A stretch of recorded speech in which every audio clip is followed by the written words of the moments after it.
నమస్తే, welcome to Leo. మనతో ఉన్నారు సీనియర్ జర్నలిస్ట్ కనకదుర్గ వడ్లమణి గారు. మేడం నమస్తే. నమస్తే అండి.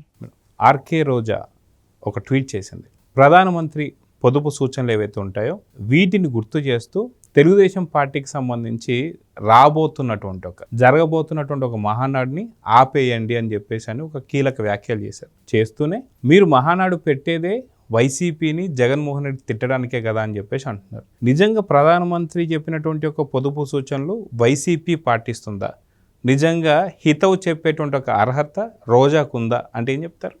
ఫస్ట్ ఒకదానికి ఆన్సర్ ఇస్తానండి. ముఖ్యంగా మహానాడు పెట్టేది పనికిమాలిన వాళ్ళ గురించి మాట్లాడుకోవటానికి కాదు, పనికిమాలిన వాళ్ళని తలుచుకుని తిట్టుకోవటానికి కూడా కాదు. ఎందుకంటే ఇక్కడ చంద్రబాబు నాయుడు గారు ఉన్నారు. జగన్ అయితే చంద్రబాబు నాయుడు తిట్టడం లేకపోతే పార్టీని తిట్టడం చేస్తారు. కానీ వీళ్ళకి అవసరం లేదు తెలుగుదేశానికి. తెలుగుదేశం ఇన్ని సంవత్సరాలుగా చేసిన మంచి పనులు కావచ్చు, ఇప్పుడు చేస్తున్న మంచి పనులు కావచ్చు, కార్యకర్తలకు సంబంధించినవి కావచ్చు, వాళ్ళు వాటి మీద మాట్లాడతారు. ఎవరో కోన్ కిస్కా గురించి మాట్లాడుకోవాల్సిన పని ఏమైనా ఉందా? నాకు తెలియదు, అడుగుతున్నా. అవసరమా? అసలు అలాంటి వాళ్ళని తలుచుకుంటే మళ్ళీ ఆ ప్రాంగణం మళ్ళీ అనవసరంగా పాడైపోతుంది. అంటే గతంలో 2025 మహానాడులో వాళ్ళు మ్యాక్సిమం చాలామంది లీడర్స్ చేసినటువంటి తీర్మానం ఏంటంటే నారా లోకేష్ గారిని వర్కింగ్ ప్రెసిడెంట్ చేయండి అని చెప్పేసి అప్పుడు తీర్మానం చేసిన, అప్పుడు నారా లోకేష్ గారిని వర్కింగ్ ప్రెసిడెంట్ చేయాల. కానీ ఇప్పుడు మహానాడు కన్నా ముందే లోకేష్ గారిని వర్కింగ్ ప్రెసిడెంట్గా డిక్లేర్ చేశారు. ఇప్పుడు ఆయనకంటూ ఒక సొంత వింగ్ కూడా ఒకటి ఉంది. సో ఎలా పనిచేస్తుందో మనం చూస్తూ వస్తున్నాం. ఇప్పుడు ఒకవేళ నారా లోకేష్ గారు మహానాడులో వర్కింగ్ ప్రెసిడెంట్గా అక్కడ ఒకవేళ ఆ మాట వస్తేనే ఆ యొక్క కేరింతలు కావచ్చు, ఆ ప్రాంగణం కావచ్చు, కార్యకర్తలటువంటి యొక్క అభివాదం కావచ్చు, వాళ్ళు చేస్తున్న కేరింతలకే వైసీపీ మొత్తం తూట్లు పడిపోతుంది. సో ఆ భయంతో వాళ్ళు ఇప్పుడు మానేయని చెప్పేసి అంటున్నారు అనుకోవచ్చు. అన్నీ మీరు అన్నట్టుగా అంటే ఇప్పుడు మహానాడులో అభివృద్ధి గురించి చర్చిస్తారు. పార్టీ అభివృద్ధి ఏ రకంగా ఉంది, తర్వాత రాష్ట్ర అభివృద్ధి గురించి, ఈ 2 ఏళ్లలో చేసిన మంచి పనుల గురించి, ఇవన్నీ పేపర్లో వస్తే వాళ్ళు దొంగతనంగా పేపర్ చదువుతారు కదా. ఇప్పుడు డైరెక్ట్గా చదువుతారు లేదో కానీ ఇండైరెక్ట్గా ఆంధ్రజ్యోతి చూస్తారు, తర్వాత ఛానల్స్ చూస్తారు, ఈనాడు చూస్తారు. వాళ్ళు అవి ఈ ఛానల్స్ ఈ పేపర్లు చూడకపోతే వాళ్ళకి మ్యాటర్లు సబ్జెక్టులు ఉండవు. ఎలా వస్తుంది, ఎలా తిడతారు. అందుకని అవన్నీ ఇప్పుడు ఆ ఫొటోస్ చూస్తే వాళ్ళకి కళ్ళల్లోంచి నిప్పులు రాలుతాయి. అది తెలుసు వాళ్ళకి. మీరు అన్నట్టుగా లోకేష్ని వర్కింగ్ ప్రెసిడెంట్ చేయమంటే అప్పుడు చేయలే, ఇప్పుడు చేస్తారు. ఇప్పుడు చేసినందువల్ల this is the right time అనిపించింది మీకు అప్పటికంటే కూడా. ఎందుకంటే ఇప్పుడు లోకేష్ ఏంటో చూపించుకున్నారు ఆల్రెడీ. ఇప్పుడు కార్యకర్తల విషయంలో కావచ్చు, పునర్విక విషయం కావచ్చు, లేకపోతే స్పందించే విషయం కావచ్చు, తర్వాత ఇన్ని కంపెనీలు తీసుకురావడంలో కావచ్చు, తన ముద్ర వేసేసుకున్నారు. అంతకు ముందు కంటే కూడా ఈ 6 నెలల్లో ఇంకా ఫాస్ట్ అయ్యారు ఆయన. మీరు గమనించండి ఆ తేడా. అందుకని ఇప్పుడు చాలా యాప్ట్గా ఉంది. మొట్టమొదటిసారి అసలు వర్కింగ్ ప్రెసిడెంట్ అనే కాన్సెప్టే లేదు, అలాంటిది లోకేష్ కోసం ఇచ్చారు. సో తను వర్క్ చేసి చూపించారు ఆయన. అందుకని ఇవాళ దీన్ని వీళ్ళు జీర్ణించుకోలేకపోతున్నారు.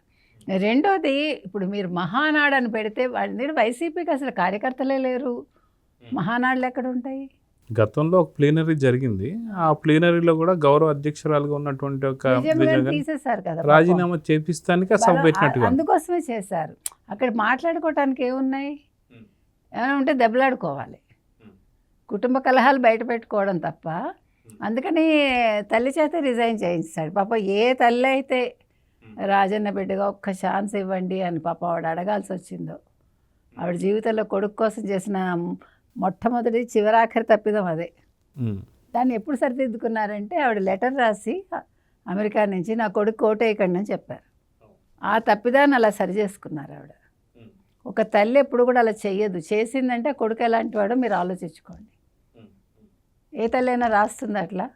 అంటే ఆవిడ ఎంత వేదన చెందుంటే విజయలక్ష్మి గారు ఆ పని చేస్తుంటారు. కాబట్టి ఇప్పుడు రోజా అనే ఆవిడ అసలు మీరెవరు మాట్లాడటానికి? రోజా ఇప్పుడు మహానాడు పెట్టుకోవాలా వద్దా, ఖర్చు పెట్టాలా వద్దా అని ఖర్చు పెట్టే మనుషులు మాట్లాడటం ఏంటి, అంతంత మాత్రం మనుషులు మాట్లాడటం ఏంటి? అంటే వాళ్ళ అధినేత వైఎస్ జగన్మోహన్ రెడ్డి గారు హెలికాప్టర్ ఎక్కితే చెప్పాక కూడా ఎక్కాడు కదా. నువ్వేంటి చెప్పేది మోదీ అన్నాడు, ఎక్కాడు. ఇది మోదీ గమనించకుండా ఉంటారా? అంటే పేర్ని నాని మళ్ళీ మోడీ గారినే నిజంగా ఇతరులకు నువ్వు నీతులు చెప్పొద్దు, నువ్వు రైళ్లల్లో వచ్చి చూపి అని చెప్పేసి అన్నారు. సో నిజంగా వైసీపీకి అంటే రోజాకి కావచ్చు, పేర్ని నానికి కావచ్చు, అటు మోడీ గారిని కానీ ఇటు చంద్రబాబు నాయుడు గారిని కానీ అరే అనే అర్హత ఉందంటారు. అసలు అర్హత అనే పదమే వాళ్ళకి అర్థం కాదు. వాళ్ళకి లేదు కాబట్టి వాళ్ళు మాట్లాడుతున్నారు. ఇప్పుడు మహానాడు జరిగి తీరాలండి. మహానాడు పోస్ట్పోన్ చేయక్కర్లే. కాకపోతే ఏంటంటే ఇప్పుడు అక్కడ తగ్గించుకోవటానికి ఉన్నది ఫుడ్ ఒకటే పెడతారు. నెక్స్ట్ వీళ్ళందరూ కూడా ఎవరి ఖర్చులు వాళ్ళు పెట్టుకుని వస్తారు. ఇక్కడేమి ఎక్స్ట్రా ఖర్చులు ఎవరు పెట్టారు, లావిష్గా పెట్టారు. అంటే ఇక్కడ దేశంలో కావచ్చు మోడీ గారు కూడా చెప్పింది ఏంటి అంటే మీరు పొదుపు చేయండి అనేసి అన్నారే కానీ లాక్డౌన్ ఏదైతే కరోనా టైంలో ఉన్నట్టు లాక్డౌన్ లాగా పూర్తిగా ఆపేయండి అని చెప్పాల. చేసేటువంటి ప్రోగ్రాంలు ఏవైతే ఉంటాయో వాటిల్లో పొదుపు చేయండి, తగ్గించండి. 100%ని 75%కి తెచ్చుకోండి అన్నారు ఆయన.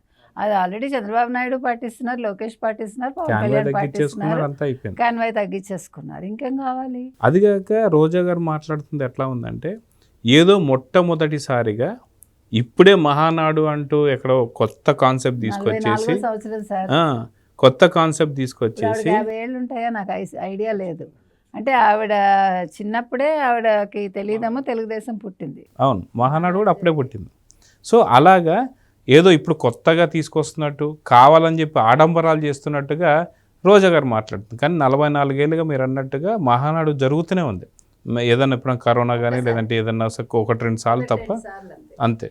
సో ఇప్పుడు ఎందుకని రోజా చూపు మహానాడు మీద పడిందంటే ఏం చెప్తారు? ఇప్పుడు జగన్మోహన్ రెడ్డి ఒక పక్క మొన్న మోదీ గారు వచ్చి వాళ్ళ ఇళ్ళకి వెళ్ళి మీరే చూశారు. అక్కడ ఆ బాధలో ఉంటే మళ్ళీ మీరు మహానాడు మళ్ళీ ఇలా పసుపు జెండాలు రెపరెపలాడితే ఆయనకి పాపం బాధాకరంగా ఉంటుంది కదా. అదే అక్క నారా లోకేష్ వర్కింగ్ ప్రెసిడెంట్ అనగానే వచ్చే ఇప్పుడు సౌండ్ అది మీరు అన్నట్టు ఆ హోరు సముద్రపు హోరు లాగా ఆయనకు వినిపిస్తుంది. అంటే కార్యకర్తల హోరు వాళ్ళు చేసే ఇది. సో అది భరించలేడు ఆయన. అందుకని పాప అన్నగారి కోసం ఆవిడ రిక్వెస్ట్ చేస్తున్నారు. అయితే నేను రోజాకి ఒకటే చెప్తున్నా, రోజా మీరు కొంచెం ఒక చిన్న హెల్ప్ చేయండి మీ అన్నకి. మీ అన్నని హెలికాప్టర్లు ఎక్కద్దనండి, మీరు కూడా కార్లు ఎక్కకండి, చక్కగా మేము ఒక సైకిల్ పంపిస్తాం. ఎందుకంటే మీరు అంతంత మాత్రం వాళ్ళు కాబట్టి అద్దెల కోసం కూడా మీరు వెళ్ళొద్దు అద్దె సైకిళ్ళకి. మీకు కావాలంటే మంచి కాస్ట్లీ సైకిలే పంపిస్తాం. 30,000 ఏవో ఉంటాయి కదా సైకిళ్ళు. అవి అయితే అంటే ఆరోగ్యానికి ఆరోగ్యం ప్లస్ ఇంధన పొదుపు, పర్యావరణ కాలుష్యం ఉండదు. కొంచెం మెదడు కూడా చురుగ్గా పనిచేస్తుంది. ఓకే, మనం ఎందుకు మాట్లాడాము, ఇది మన విషయం కాదు కదా, ఇది మన పార్టీ కాదు కదా. ఇంకా ఆవిడ ఏమైనా గతంలో ఏమైనా తెలుగుదేశం గుర్తు తెచ్చుకుందామో నాకు తెలియదు. ఆ వాసనలు ఏమైనా వచ్చి ఆవిడ సలహాలు ఇస్తుందేమో. ఇంతకీ నేను అనేది ఏంటంటే మోదీ గారు పిలుపునిచ్చినప్పుడు నువ్వు ఆ రోజు ఎందుకు మాట్లాడలేదమ్మా రోజా అని అడుగుతున్నావు.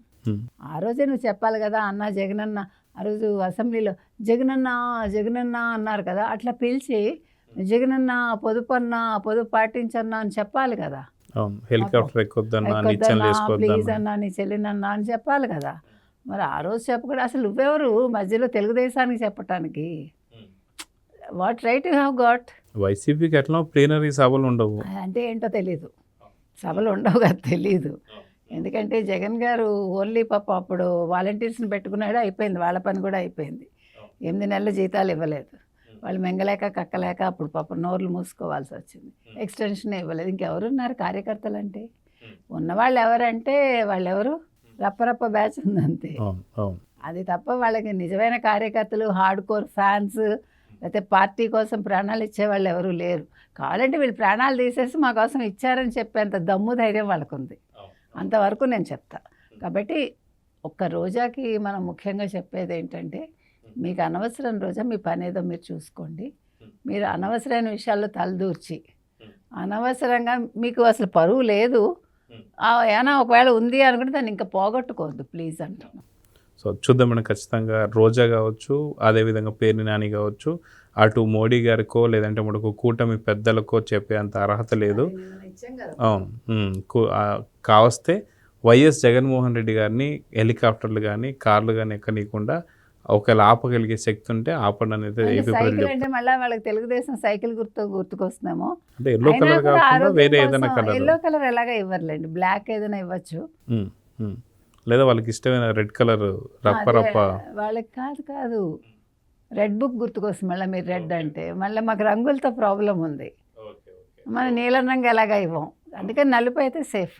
అవును. సో చూద్దాం మేడం, ఖచ్చితంగా వాళ్ళు ఇంధనాన్ని పొదుపు చేస్తానికి అలాంటి సైకిల్ యాత్ర చేస్తే మంచిదని చెప్పేసి అయితే మనం కూడా సూచిద్దాం. ఎలాగైనా పాదయాత్రలో కొన్ని సైకిల్ యాత్ర చేసినా బాగుంటుంది, హెల్త్ అన్నీ కూడా బాగుంటాయి. సో చూద్దాం మేడం ఏం జరగబోతుంది. నమస్తే. నమస్తే. Please subscribe to Leo News for more videos.